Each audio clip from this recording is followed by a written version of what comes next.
A gente tem vários ciclos de aulas, né, com temas específicos. E o tema desse ciclo, que é o primeiro de 2020, é sobre os milagres de Jesus.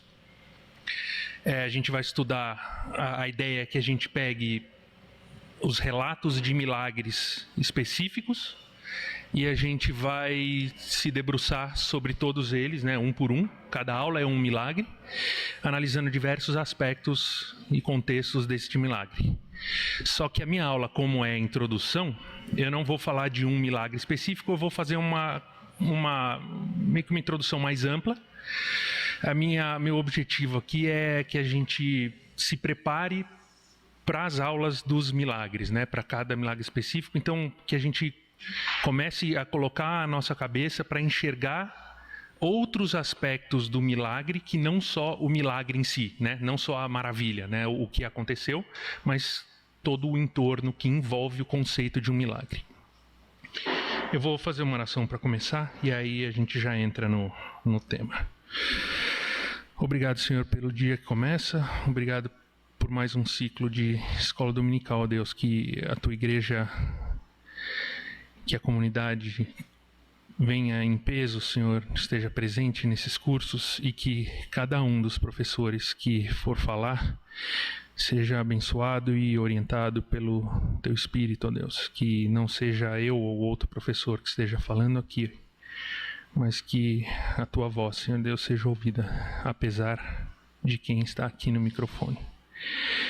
Eu peço por essa aula, peço pelo coração e pela mente de cada um dos que estão aqui e pelo teu culto que começa daqui a pouco, em nome de Jesus. Amém. Então, eu já tinha feito uma mensagem num culto sobre milagres, né? E ela era bem ampla mesmo, então ela serviu bastante para essa aula introdutória, só que foi bem difícil adaptar uma coisa para outra. Achei que fosse mais fácil assim, trazer uma para outra, mas foi mais complicado do que imaginei. Porém, eu acho que deu para chegar num modelo fácil e bom. Então, para a gente começar a falar sobre os milagres, eu separei alguns trechos bíblicos e alguns textos sobre os milagres que aparecem principalmente nos evangelhos. Esse é o texto que arremata o evangelho de João, que na verdade fez Jesus diante dos discípulos muitos outros sinais que não estão escritos nesse livro. Esses, porém, foram registrados para que creiais que Jesus é o Cristo, Filho de Deus, e para que, crendo, tenhais vida em seu nome. Esse é um resumo, né, do contexto e de conceitos de milagres que a gente vê, principalmente nos evangelhos. O interessante é que João se refere a sinais e não milagres, mas a gente entra nisso um pouquinho mais para frente. E C.S. Lewis tem também um livro sobre milagres, né, que ele fala extensamente sobre isso. E aí ele menciona, né, faço uso da palavra milagre para indicar uma intervenção na natureza mediante um poder sobrenatural. A não ser que exista, em adição à natureza, algo mais que possamos chamar de sobrenatural, não pode haver milagres. Eu separei esse texto justamente para a gente começar a entrar um pouquinho no que é milagre, né? Qual que é o conceito humano de milagre? Que na verdade é um acontecimento fora do comum, inexplicáveis, né, por leis naturais. Então, de fato, o milagre ele pressupõe a existência de uma força ou de um ato que vai além da nossa compreensão e vai além do que a gente entende por acontecimento natural, explicável por leis da física ou da natureza como um todo. E aí, então, para a gente entrar especificamente nos temas, né? Os evangelhos, os 4 evangelhos, eles registram 35 milagres. Tem números que variam um pouco, tem alguns que falam que são 37 e tal, mas eles registram como consenso 35 milagres de Jesus. Mateus menciona 20, Marcos 18, Lucas também 20 e João menciona 7. Obviamente tem sobreposição entre eles, por isso que o número total de milagres são 35. João, por exemplo, tem 7 sinais ou milagres, mas depois tem, por exemplo, a segunda pesca maravilhosa, que alguns consideram um milagre, outros não consideram, mas enfim, que às vezes entra na conta, às vezes não entra. Mas são tecnicalidades. Isso é só uma curiosidade para a gente entender, para a gente entender o número de milagres e quais, né, onde eles estão distribuídos. Um comentário interessante é que milagres, né, eles não são exclusivos do Novo Testamento. Milagres acontecem no relato bíblico inteiro, né? Isso é importante a gente entender, porque mais para frente a gente vai ver aqui no estudo, mas o milagre, se a gente está falando de intervenção divina, né? A intervenção divina, a intervenção de Deus nas regras da natureza acontece e aconteceu por diversas vezes ao longo do relato bíblico, porque Deus interveio no mundo. A diferença do milagre de Jesus é que Deus estava fisicamente na terra fazendo esses milagres, né? Então, isso se torna importante porque os milagres fazem parte do ministério de Cristo aqui. Eles têm um propósito dentro do ministério. Mas milagre não era uma coisa rara ou uma coisa que nunca tinha sido vista antes. Inclusive, eu dei uma aula para as crianças na semana passada sobre Naamã, que tinha lepra, né? Era um oficial do exército da Síria que tinha lepra, e ele foi falar com Eliseu para curar, né? Para se curar da lepra. Uma escrava do povo de Israel virou para ele e falou: olha, eu conheço um cara que pode salvar você. E ele foi para Israel. O Eliseu nem foi conversar com ele, falou assim: ó, toma um banho, toma 7 banhos lá no Rio Jordão e tá tudo certo. Ele relutou, mas tomou banho e foi curado da lepra. Depois ele voltou para Eliseu e quis dar dinheiro, né? Quis pagar pelo milagre. E o Eliseu respondeu, falou assim: não, eu não vou aceitar dinheiro porque não fui eu que fiz o milagre, foi Deus, né? Então, esse é o contexto é esse, né? O milagre é uma intervenção divina. Então, beleza, ele aconteceu e acontece no relato bíblico, mas por que os milagres de Jesus são tão relevantes, né? E aí, porque eles fazem parte do ministério de Cristo, ou seja, fazer milagres fez parte ou fazia parte do job description de Jesus dentro da sua missão aqui no mundo, né? Ele veio para isso. Os milagres, eles representavam os sinais, os milagres, eles eram cumprimento de profecias do Velho Testamento. E aí eu separei 2 aspectos da missão de Jesus, dos trabalhos de Jesus aqui na Terra, que eu acho que são bem interessantes, que são os milagres e as parábolas, né? Foram 2 instrumentos usados por Cristo no seu ministério. Os 2 têm referência do Velho Testamento, ou seja, são cumprimento de palavras e profecias do Velho Testamento. E eles aparentemente são extremamente diferentes, né? Porque a parábola, elas eram enigmáticas, elas eram histórias contadas que eram sobre o reino de Deus e eram sobre a missão de Cristo aqui no mundo, mas elas não eram explícitas. As pessoas muitas vezes não entendiam as parábolas e Jesus tinha que explicar, normalmente só para os discípulos, mas ele tinha que explicar o que eram as parábolas, que elas eram feitas de fato para confundir a cabeça dos fariseus e das pessoas com um coração duro. Os milagres são exatamente o contrário. Quando você vê um milagre, pelo menos assim, seria para mim isso, né? Não ficaria muita dúvida de que aquela pessoa tem um poder sobrenatural e ela vem de Deus. Então, tudo que as parábolas são enigmáticas, o milagre é um tapa na cara, falando assim, ó, tá aqui. Explica isso, né? Se não vem de Deus, vem da onde? Só que o curioso é que os 2 funcionavam tanto para a crença, porque quem entendia a parábola cria, né? E quem via, muitos dos que viam os milagres criam, mas eles também funcionavam para a rejeição de Cristo. Então tinham muitos que ouviam as palavras, entendiam e se sentiam ofendidos, e tinham muitos que viam os milagres acontecendo, e em vez de achar que aquilo era obra de Deus, eles focavam em outros aspectos do milagre, que a gente vai conversar aqui, né, nas aulas, vocês vão ver. Mas as pessoas focavam em outros aspectos dos milagres para perseguir Jesus. Então, por exemplo, tem o milagre da cura de um cego, que Jesus faz uma lama, né? Ele cospe num barro, faz uma lama e põe no olho do cego e manda esse cego lavar o rosto num tanque, eu acho que é de Siloé, que ficava longe dali onde Jesus estava. Quem viu isso, né, em vez de ficar maravilhado com o cego que de repente está vendo, muitos ficaram bravos com Jesus porque ele fez lodo no dia de sábado. E pela tradição judaica, né, você fazer lodo é você fazer uma massa. E fazer massa significa trabalhar. Significa você fazer sei lá, uma argamassa, fazer pão, etc. É sinônimo de trabalho na tradição judaica. Então, o fato de Jesus ter feito a massa foi mais grave, né, foi mais importante para esses fariseus do que o fato dele ter usado isso para curar alguém. Então, tanto as parábolas quanto os milagres, elas funcionam para crença e funcionam também para rejeição.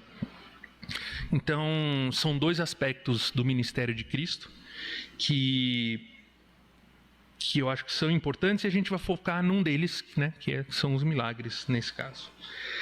Mas isso tudo foi uma introdução para a gente agora ler um pouco e passar rápido sobre, de fato, alguns milagres que aconteceram. Eu vou ler aqui, né? Vai ser um exercício agora de uma segunda parte da aula, vai ser um exercício de ler os milagres. Eu não vou entrar um por um, mas a gente vai ler diferentes tipos de milagres. A gente fez esse exercício quando eu falei aqui no culto, mas a gente tem um pouco mais de tempo de fazer isso com calma aqui agora. Então eu vou ler alguns milagres, a gente vai vocês podem só escutar, se quiser acompanhar pode acompanhar também, mas para a gente ver alguns exemplos do que foram essas intervenções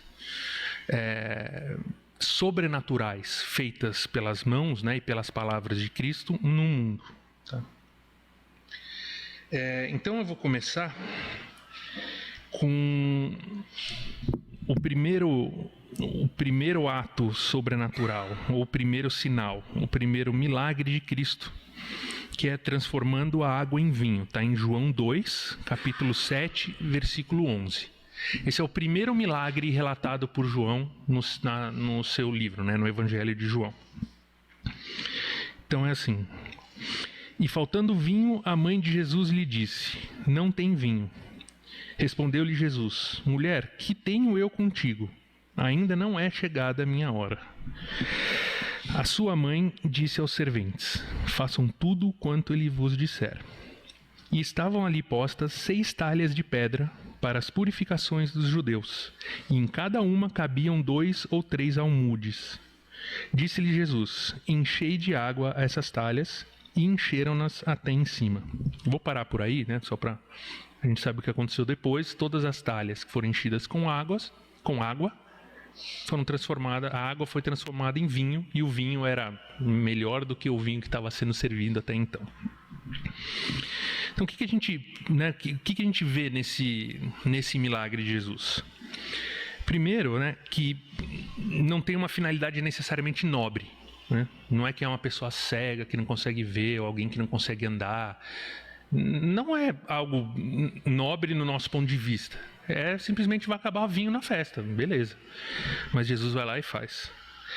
Quem se beneficia do milagre diretamente são os noivos, ou talvez os pais dos noivos, que não vão passar vergonha que acabou o vinho na festa. Quem se beneficia indiretamente do milagre são os convidados, que vão poder beber mais, né, e ficar mais alegres. Quem pediu para o milagre acontecer foi uma convidada da festa também, uma pessoa que não necessariamente está diretamente envolvida, mas indiretamente.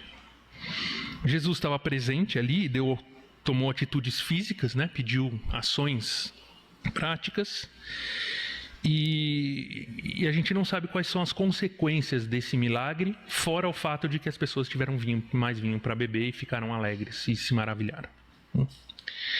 Aí o segundo milagre, a cura do oficial, a cura do filho de um oficial. Então isso está em João 4, 46 a 54.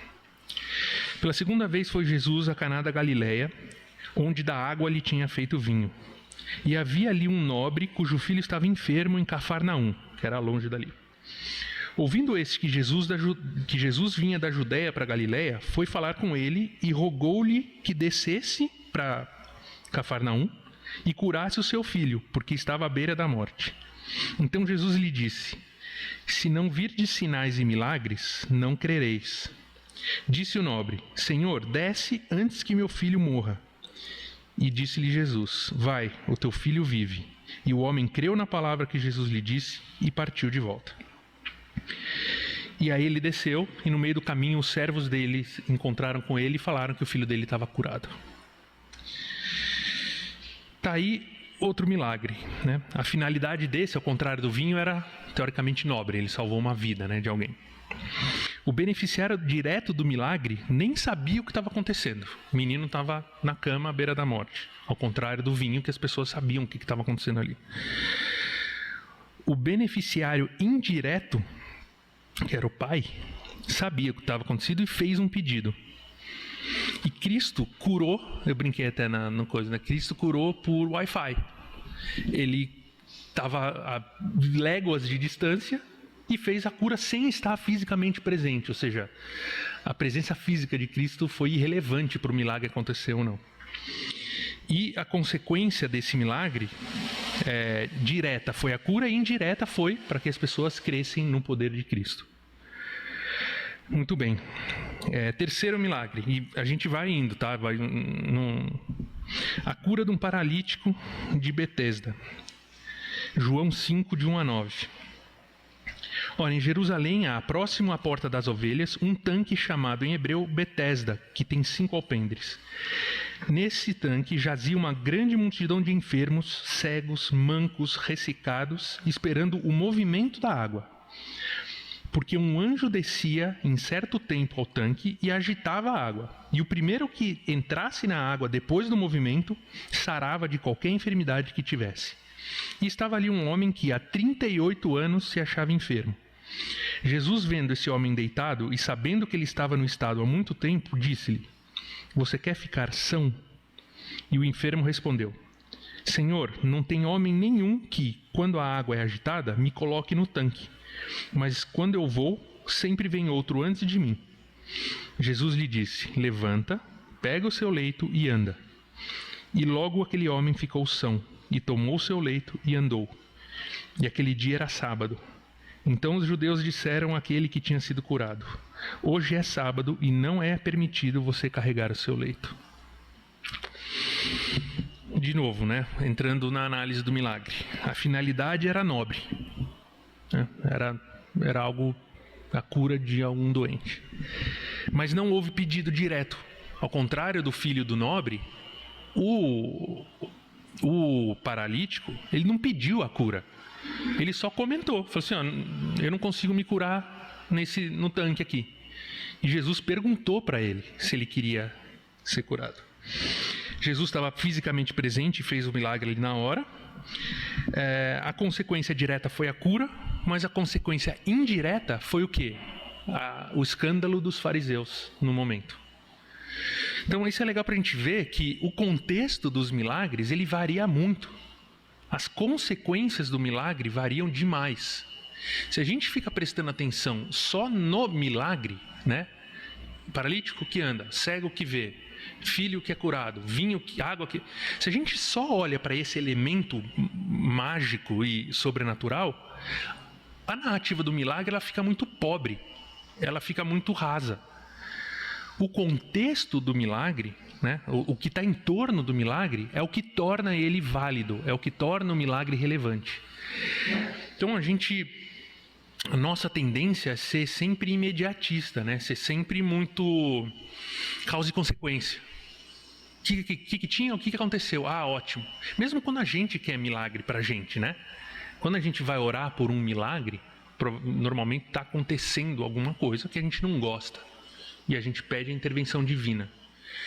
Só que o nosso foco é sempre o resultado do milagre. Então, Senhor, cura fulano. Senhor, tira essa doença de mim. Só que a Bíblia mostra que o resultado do milagre, às vezes, ele é irrelevante. Ou então ele é secundário. O processo do milagre e o contexto em que ele acontece é mais importante. Fiquem com isso na cabeça. eu vou ler mais 2 para a gente continuar. A pesca maravilhosa, né? Então, Lucas, agora vai saindo de João, indo para outro evangelho. Lucas 5, de 1 a 11. E quando acabou de falar, disse a Simão: faze-te ao mar alto, lança as vossas redes para pescar. E respondendo Simão, disse-lhe: mestre, trabalhamos a noite toda e nada apanhamos, mas sobre a tua palavra lançarei a rede.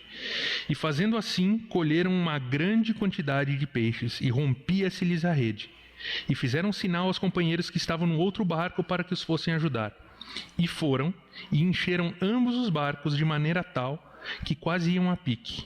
E vendo isso, Simão Pedro prostrou-se aos pés de Jesus, dizendo: Senhor, ausenta-te de mim, porque eu sou pecador. Pois que o espanto se apoderara dele e de todos os que estavam com ele, por causa da pesca de peixe que haviam feito. E de igual modo, também de Tiago e João, filhos de Zebedeu, que eram companheiros de Simão.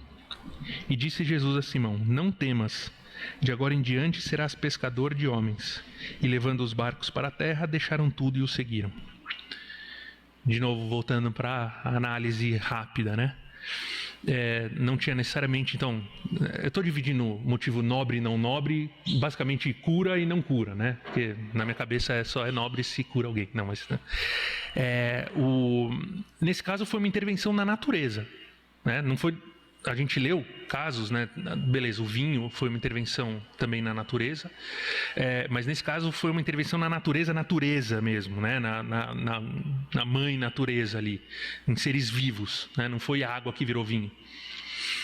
Jesus interferiu no mar, Jesus interferiu nos peixes, Jesus interferiu na natureza da criação. O motivo foi só a pesca, né? Assim, obviamente, um motivo imediato. Ninguém estava com tanta fome, não tinha uma fome no mundo e Jesus fez pescar 1 milhão de peixes para matar a fome das pessoas. Não, foi uma pesca, né, dentro do contexto dos discípulos. Ninguém pediu, né? Simão não pediu para Jesus: Jesus, estou tentando pescar e não consigo, dá uma forcinha. Não, Jesus simplesmente falou: pesca ali.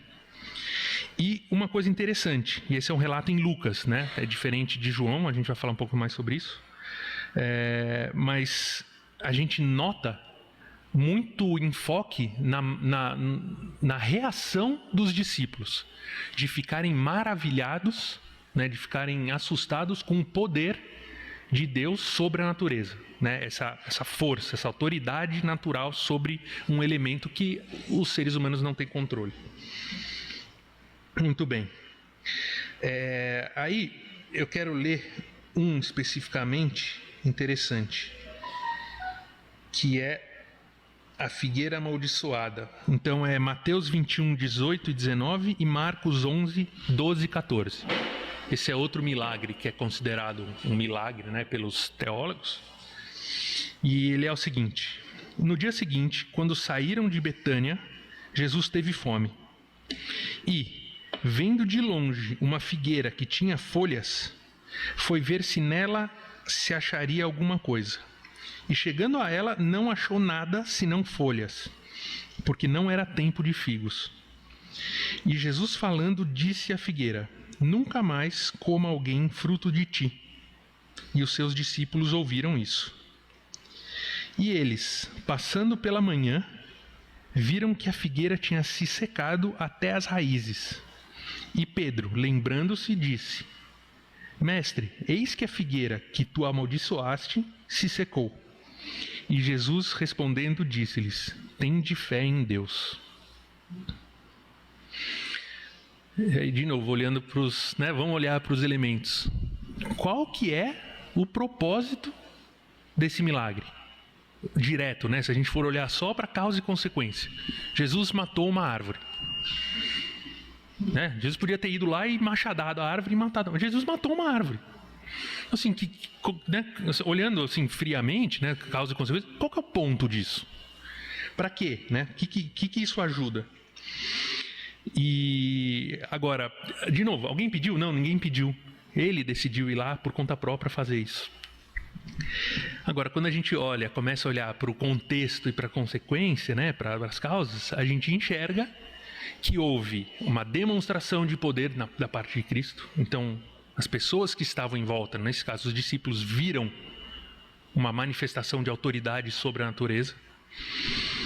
E houve também uma questão didática no contexto, né, de explicar sobre a figueira e os frutos e a necessidade de se dar frutos, né, como sendo filho de Deus, né.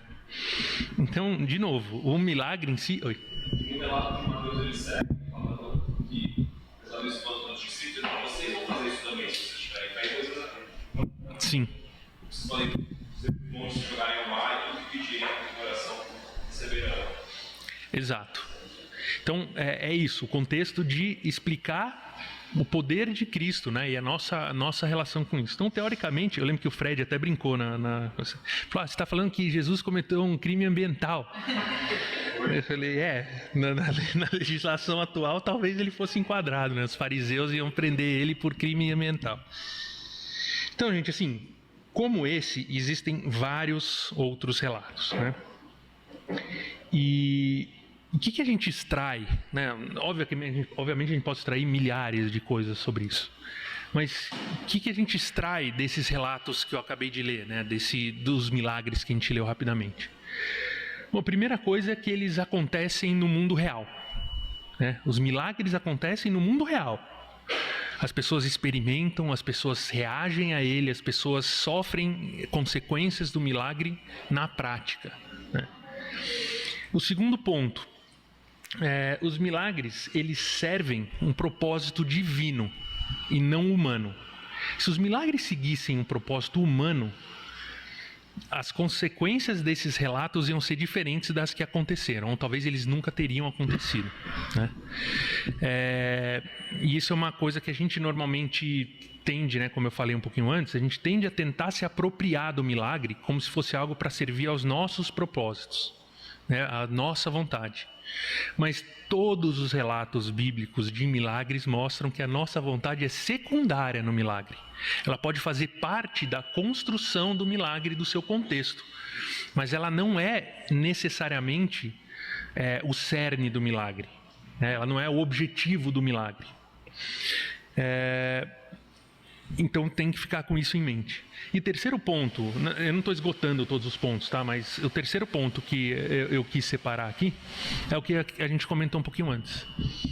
O processo do milagre vale mais do que o seu resultado. Ou o processo do milagre é mais importante do que a causa e consequência do milagre. Se a gente tiver esses itens em mente quando a gente for ouvir as próximas aulas, acho que vai ficar mais legal, a gente vai conseguir absorver muito mais do milagre de Cristo do que se a gente simplesmente ficar olhando para causa e consequência. Mas aí, eu volto um pouco para os relatos, né? Por que os milagres são tão diferentes entre si, né? Por que não tem uma padronização dos milagres? A primeira resposta para isso é porque justamente eu acho que Deus, né, não quer que a gente ache que existe uma receita de bolo. De novo, é aquele item de que a nossa vontade não é o elemento central do milagre.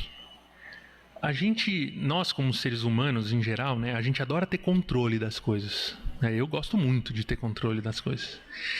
E se a gente... se existisse uma receita para milagre, a gente ia querer ficar repetindo essa receita para o milagre acontecer. Então, acho que Jesus fez milagres tão diferentes entre si, justamente para a gente ver que não tem receita de bolo. Não adianta eu cuspir na lama que eu vou curar a minha miopia, né? Ou não adianta eu fazer oração suplicando a Deus para curar alguém e impor e colocar a minha mão fisicamente em alguém para que essa pessoa seja curada, né? Ou não adianta eu orar para secar aqui para eu não ter que pagar o jardineiro para fazer a poda da igreja. Não tem receita de bolo no milagre, né? E eu acho que Jesus fez milagres diferentes para a gente enxergar isso. Assim, não é a tua vontade que predomina, né? A gente clama por milagre muitas vezes para atender uma necessidade individual e para alcançar um resultado, mas não é assim que funciona. O segundo ponto é para entender, né, de forma clara, que por mais que a gente seja o beneficiário do direto ou indireto de um milagre, a ocorrência dele serve a um propósito divino. Eu coloquei sempre, mas na verdade eu poderia até colocar unicamente. Porque, pelo que eu, assim, na minha percepção da leitura dos milagres, é que eles servem unicamente para o propósito da intervenção divina na Terra.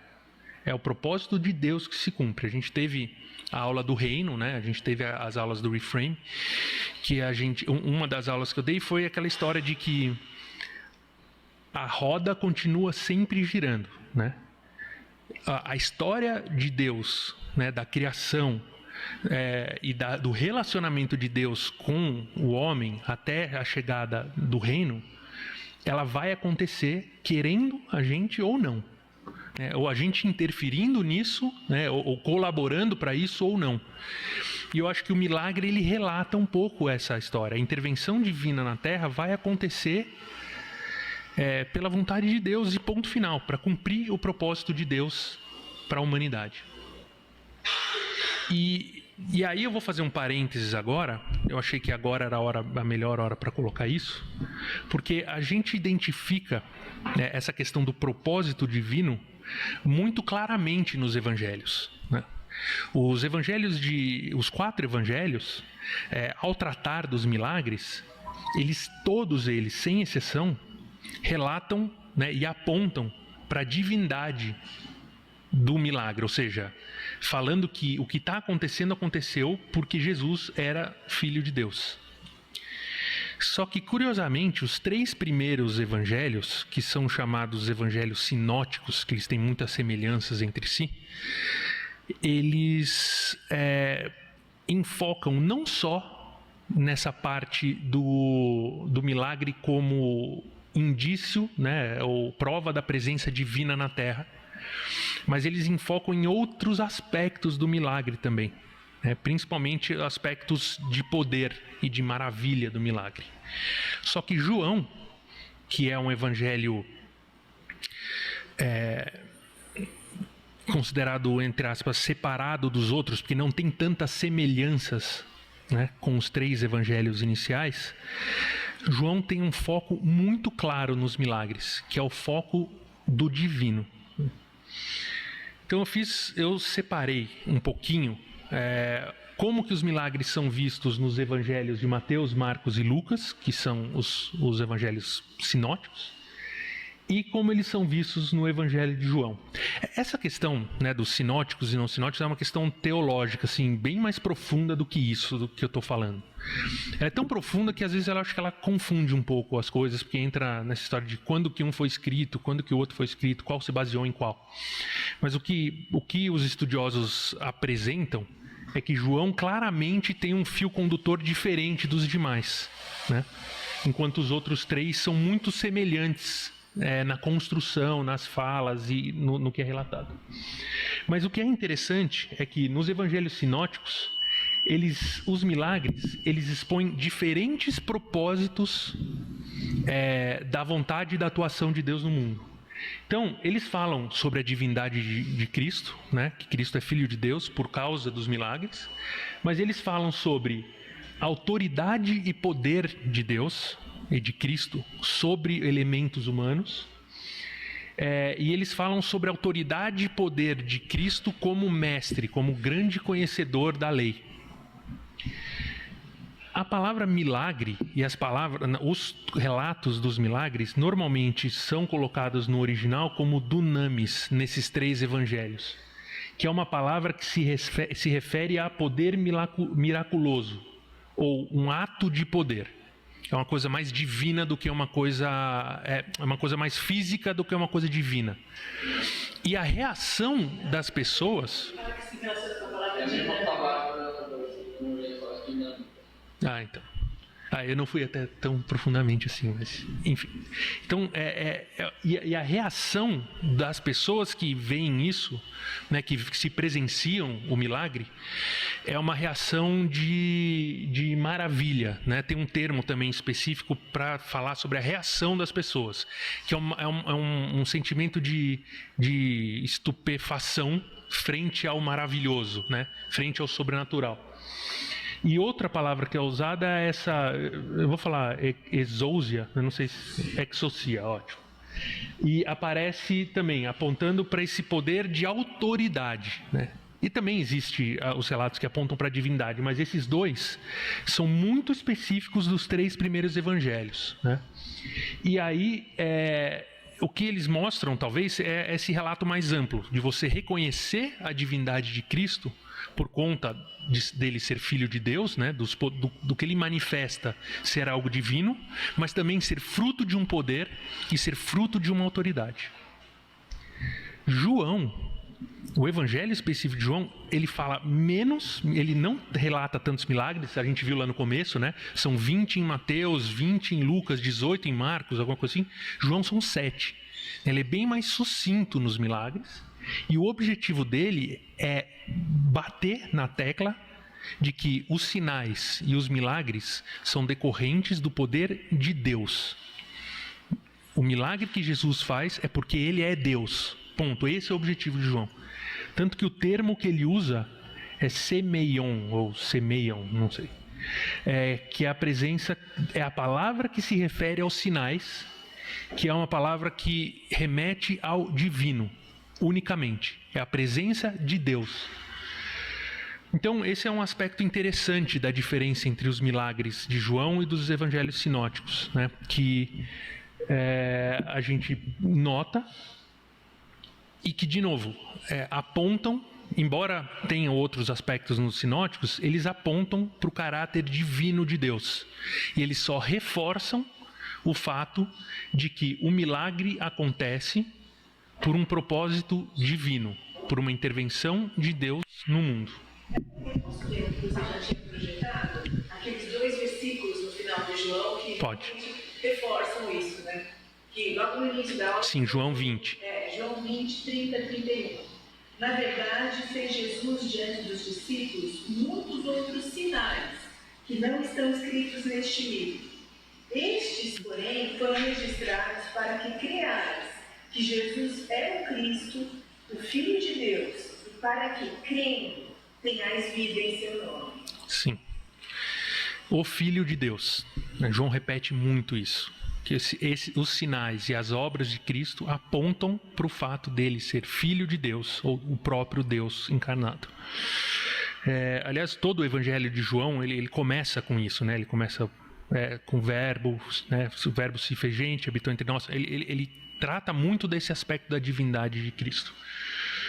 Então, para a gente ir caminhando um pouco para as conclusões, e aí a gente pode abrir para perguntas e para uma discussão maior, vou repetindo um pouco do que a gente foi falando, né? Se a gente olha para o milagre somente sob o ponto de vista do resultado, a gente se decepciona. Se a gente olha como um toque divino na nossa realidade e um caminho de relacionamento a ser trilhado com Deus, experimentamos o real propósito de Cristo, de Deus na Terra. Então a gente pode experimentar muito mais milagres do que a gente imagina se a gente mudar o nosso foco. Sei que eu estou ampliando isso um pouco agora para a nossa realidade do dia a dia, mas diante de tudo isso que a gente leu sobre os milagres, né, se a gente trouxer isso para o nosso dia a dia e parar de olhar para o resultado físico e começar a olhar pelo processo que essa intervenção divina gerou na nossa vida, eu tenho a impressão que a gente vai reconhecer muito mais milagres do que a gente de fato reconhece. A gente vai começar se a gente começar a olhar para o contexto, para o nosso contexto, para as coisas que aconteceram, para as nossas orações, para os nossos pedidos de milagre, e a gente desconsiderar qual foi o resultado dessa oração, e a gente olhar para qual foi o resultado, quem eu sou depois deste processo, eu tenho a sensação de que a gente vai identificar muitos outros aspectos da intervenção divina na nossa vida do que somente olhando para o resultado final. E tem outro aspecto que eu quero ressaltar, que eu acho, assim, eu tenho a impressão, lendo sobre os milagres, que os milagres são um retrato do milagre maior que eu coloquei com letra maiúscula aqui. Se milagre é definido por ser a intervenção divina na criação ou na natureza, qual milagre é maior do que a vinda de Deus para dentro da natureza? Essa é a maior intervenção que Deus pode ter feito na história da humanidade. Não vai ter outra intervenção tão grande quanto essa. E esse é o maior milagre. A definição então, assim, a definição de milagre como intervenção divina, ela é aperfeiçoada ao extremo com a presença de Cristo na Terra. Esse é o maior milagre que Deus fez para nós, humanidade. Então, se a gente não reconhece Cristo, né, por qualquer motivo que seja, pelo simples motivo da intervenção divina no mundo, a gente tem que ver Cristo como um milagre. A gente tem que ver Cristo como o ápice da intervenção divina no mundo. Então, com base todo esse contexto, o meu convite para as aulas que se seguem, né, e para quem for participar das aulas, é tentar enxergar os milagres e os relatos que os professores vão trazer sob o número mais diferente de ângulos possíveis. Né? Então, por que os milagres foram considerados milagres? Né? Vamos olhar, assim, o convite é: vamos olhar o contexto dos milagres, vamos olhar o processo que esse milagre aconteceu e mergulhar nisso nas nossas próximas aulas. Né? Por que ele foi considerado milagre? O que prova que houve uma interferência sobrenatural na natureza, né? no dia a dia? Qual o contexto que esse milagre aconteceu? Então, toda vez que a gente for acompanhar a aula, lembrar qual o contexto, por que esse contexto faz diferença no processo. Né? A história do tanque da massa, né? Que Jesus fez a massa justamente para chocar os fariseus, é um aspecto. Mas o outro aspecto é que ele mandou o cego se lavar num tanque que ficava longe a ponto dele ter que andar mais do que é permitido caminhar num sábado, por exemplo. Então, Jesus pecou, entre aspas, né, pela lei dos fariseus, e o cara pecou também, porque ele teve que andar, para obedecer o que Jesus falou, né, para se curar, teve que andar léguas, descumprindo o mandamento, né, dos judeus, né, de guardar o sábado, mas que eram leis humanas. Então, olha o contexto disso. Né? Jesus está transgredindo a lei. E ele está falando para outra pessoa também transgredir a lei. Então, vamos olhar o contexto em que as coisas acontecem e por quê, que a gente vai encontrar respostas nisso. Não é só isso. Uma das aulas vai ser sobre a ressurreição de Lázaro. Depois que Jesus ressuscitou Lázaro, os inimigos de Jesus ficaram mais decididos do que nunca. Ele devia morrer. Então, uma coisa tão boa como tirar um homem da morte, ele estava sepultado. Isso daí vira fica claro para todo mundo, ele tem que morrer. É o tal do sinal e da parábola lá, né? Ele serve para rejeição e para crença. Tem uma faca de 2 gumes, só depende do coração de quem recebe, na verdade. Então, outro ponto que a gente seria legal a gente refletir durante as aulas, né? Quais são as consequências práticas para os homens? Então, o que aconteceu para o alvo do milagre e para as pessoas, né, em volta?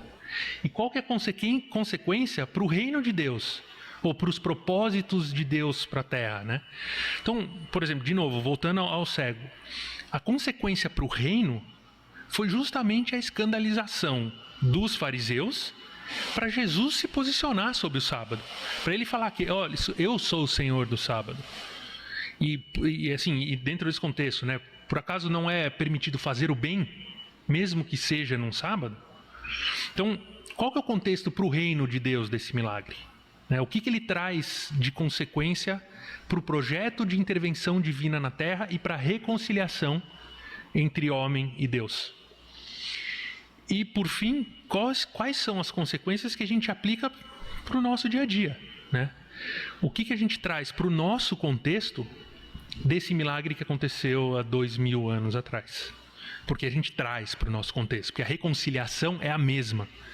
A reconciliação entre Deus e homem que aconteceu ali é a mesma que acontece com a gente no dia a dia. A roda continua girando e o reino de Deus, né, o projeto de Deus, do seu reino na Terra, continua existindo. Então essa consequência dali, ela tem efeitos para a gente aqui também. Então a gente olhar dentro do relato e participar com um professor, né, com quem for dar aula, da consequência desse relato para o nosso dia a dia. Então a ideia é essa, que a gente pense um pouco isso ao longo da semana como preparação para a aula que vai vir. E a gente chegue nas próximas aulas com essa cabeça já meio que preparada para olhar o milagre não só do ponto de vista da sua causa e consequência, e sim do ponto de vista geral. Vila. Eu acho que um aspecto importante da gente tentar trazer esse contexto do milagre para o nosso dia a dia é uma coisa que Jesus mesmo coloca muito em algumas passagens, inclusive nessa da figueira, que é qual a atitude de fé do objeto do milagre, da pessoa envolvida, em relação a esse milagre, né? Quando a mulher do fluxo de sangue toca ele, sai o poder de mim, né? Nem se dá todo, que está acontecendo um milagre. Nunca vi tanta fé quanto essa mãe que ele falou isso, Chico, do centurião, do Jaco, né? Tá filho de Jará. Que ele falou assim, eu tenho os meus empregados, eu mando eles fazerem, e você pode mandar curar e vai dar tudo certo. Ele fala para os discípulos aqui, se vocês tiverem fé, se vocês crerem, vão fazer coisas maiores do que essa. Eu acho que no contexto de hoje, acho que vale a pena a gente pensar também sobre como a nossa fé está envolvida dentro daquilo que a gente quer, precisa, dentro de todo esse contexto. A gente não vê essas coisas hoje quase, né? A gente está usando alguns contextos mais no nosso. Esse tipo de coisa sobrenatural que talvez inclusive vale a pena mudar. Tinha aí uma ideia que era apontar para a divindade. Talvez a gente já tenha isso apontado, né? Suficientemente. Mas acho que vale a pena pensar como a nossa fé está envolvida dentro disso. E tem o lado negativo disso, que é justamente o uso do milagre para o engano, né? Para servir a outros propósitos que não o propósito da divindade, que é uma consequência também desse fato. E mesmo Jesus às vezes parece ficar bravo, né? Se vocês não virem isso, parece que vocês não vão crer, né? É só assim que vocês não vão fazer. E mesmo assim, tem uns que não criam, né? Então, esses aspectos são interessantes da gente pensar. E o meu objetivo aqui, além de passar um pouco, né, en passant, assim, pelos milagres, é isso, é que a gente comece a se preparar para as aulas, preparar nosso pensamento e o que a gente quer absorver do milagre e o que a gente pode trazer do nosso contexto para o contexto dos milagres. Oi. Ocorreu uma minha ideia aqui, uma coisa que eu dizia na aula, foi que Jesus usou a palavra do Criador, né? Quando Deus criou, as coisas se formavam, né? Então Jesus, ele usou esse mesmo código de criador. Sim. E aí as coisas mudam. Então eu queria fazer uma analogia com o sistema de computador, né? A gente trabalha no sistema, a gente é só usuário. Quando dá um problema no sistema, você, por mais que você mexe lá, você não consegue acertar. Você tem que fazer, tem que ligar o programador, aí ele vai consertar e aí você vai funcionando. Porque ele conhece a linguagem da coisa. Ele tem a autoridade para mexer, você não tem a autoridade. A criação social é interessante que eu acho que funciona mais ou menos assim. É que a gente quer milagre, tem que pedir lá para o procurador. É mesmo, você tem que ligar para o TI. O problema é que às vezes ele fala para você reiniciar a máquina e a gente não quer, né? Se reinicia a gente vai embora, então não dá. Fala, Fernando. Você falou que milagre não é só no Novo Testamento, no Antigo Testamento tem um monte de tarefa. Eu fiquei pensando quais são aqueles milagres, né, muito conhecidos do Antigo Testamento. O maior deles é a abertura do mar por dele, né, as placas do Egito, interessante como as pessoas tendem a tentar explicar como aconteceu. Então, teve um vento que separou a água, foi sei lá... É uma seca, e daí não sei o que lá, Sei lá, foi um monte de coisa nas algas, que eram vermelhas, o rio vermelho, foi sangue, sei lá. São todas explicações do fato em si. Mas o que você está trazendo, eu acho que é muito importante, qual a consequência disso. Como isso pode ser entendido na nossa vida, na vida deles, naquela época, por exemplo, para nós, né? Porque a abertura do Mar Vermelho foi uma divisão de águas entre o povo hebreu antes e depois, certamente. Sim, Se abriu ou não, se teve coluna de água ou não, não faz a menor diferença. A diferença está em que aconteceu alguma coisa que fez uma grande diferença. Sim. Bom, E outra, né? Eu acho que vai um pouco com o que ele falou. A gente não tem o código da programação de como abrir o mar. Mas Deus tem, entendeu? E ele fez a programação e abriu o mar.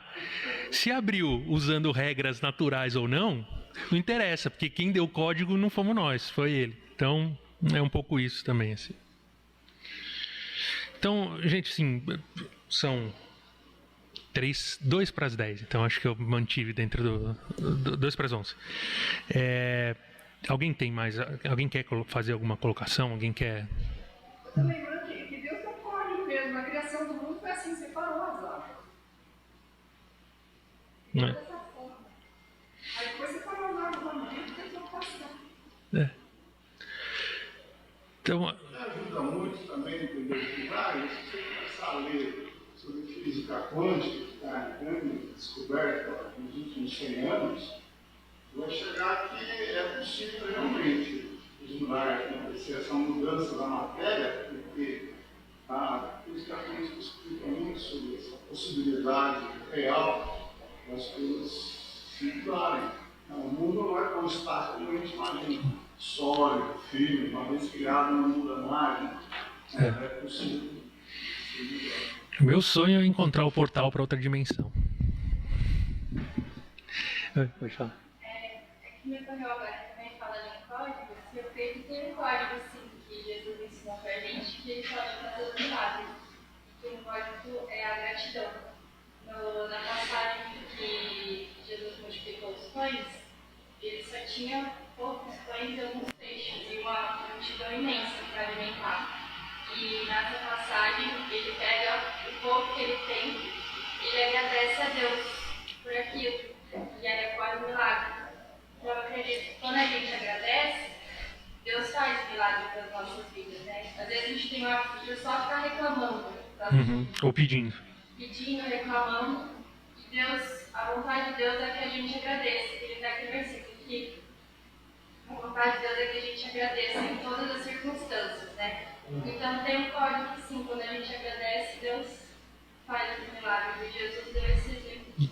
Eu acho que a gente olhando o processo e não a consequência, fica muito mais fácil a gente entender e agradecer a Deus pelo que aconteceu. Eu acho que facilita, de certa forma. Então, enfim, esse é a introdução das nossas aulas. Eu realmente aconselho e recomendo que venham, porque é muito legal. A gente tem um tema, a gente tem um milagre, a gente vai cabo a rabo e é legal. A gente consegue não esgotar o tema, mas a gente consegue entrar muito profundamente sobre o tema, sobre esse milagre e suas consequências, e eu acho que isso pode ter aplicações muito boas para a nossa vida. Eu vou encerrar aqui com uma oração e a gente já se prepara para o culto. Lê todos os 37 milagres de Jesus. Não, começa por João, tem só 7. Tranquilo. Obrigado, Senhor, pela sua intervenção no mundo. Porque sem ela, Deus, a gente ainda estaria perdido, confiando apenas no nosso conhecimento e na nossa sabedoria e inteligência, Senhor. Dá-nos humildade para entender o nosso papel aqui, para reconhecer a Tua força, reconhecer a Tua vontade e Te dar graças, Senhor, pela Tua ação nas nossas vidas, Senhor Deus, mesmo quando a gente não percebe. Abençoa esse culto, abençoa o louvor, o coração de cada um aqui que está louvando, que está se entregando, ó Deus, em culto ao Teu nome.